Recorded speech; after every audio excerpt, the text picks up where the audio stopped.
Is it recording? It's recording. Oh, Yeah. Yep, Okay. it's recording.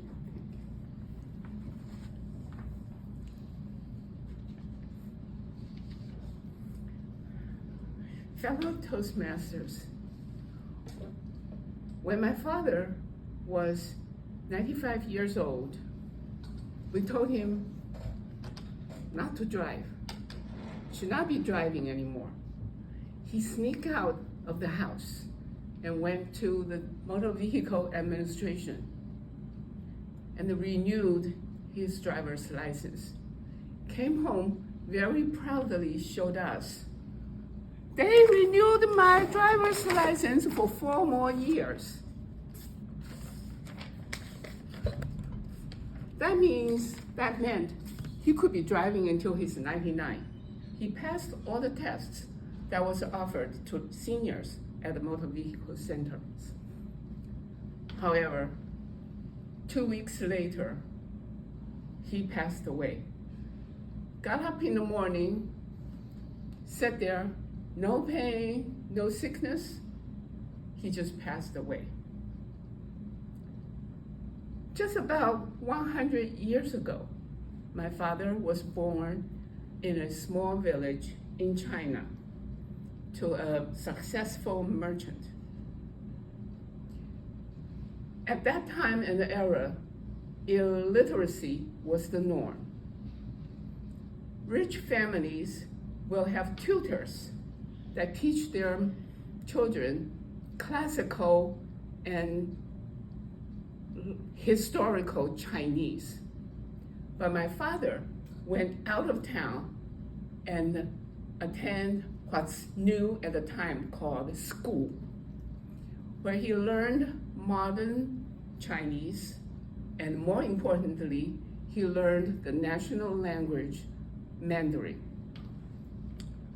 When World War II started, Japan invaded China in 1930s and 40s and destroyed the family business. My father took a simple backpack and left home and joined the army to fight the war. And during his service at the military, he learned how to use this thing, abacus. This is the calculator for thousands of years for Chinese. And this is what he used for his livelihood. So, what did my father affected me, and how is it affected me in my bones? I can name 3 things. The first is when I was a little girl, I saw my father's finger flying over this abacus. He won many abacus competitions. At a later date, he even claimed he's faster than when I use my calculator. He told me, "Daughter, it's important to know numbers." I think that inspired me to become a statistician. When my family moved from China to Taiwan to escape the communists in 1949, my parents settled in Taiwan, and they have fun learning social dance.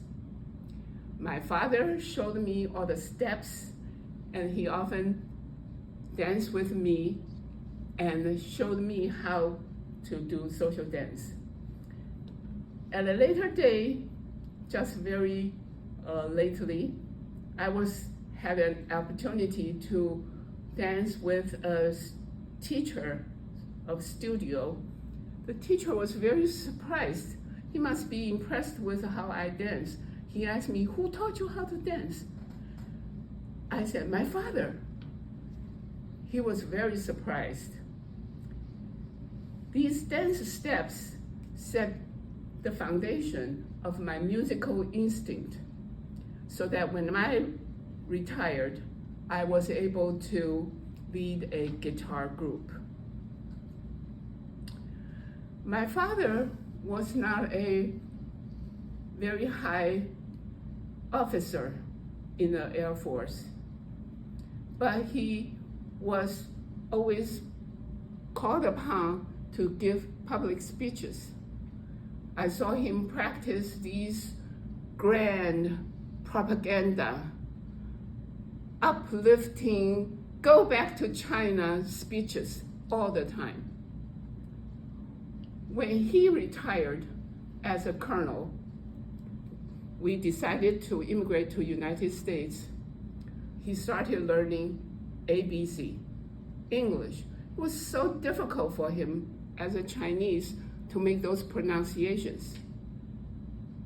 But he persisted. When we did come to this country, he was able to run a restaurant and have a business. His tenacity in learning new languages gave me the courage to give speeches and be practicing my English, and even as a language that is not my native tongue.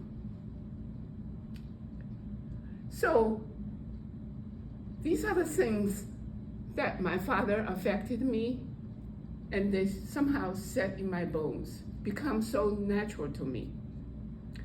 My father was never rich or famous, but he gave me what I needed to face challenges and adventures in life. Thank you.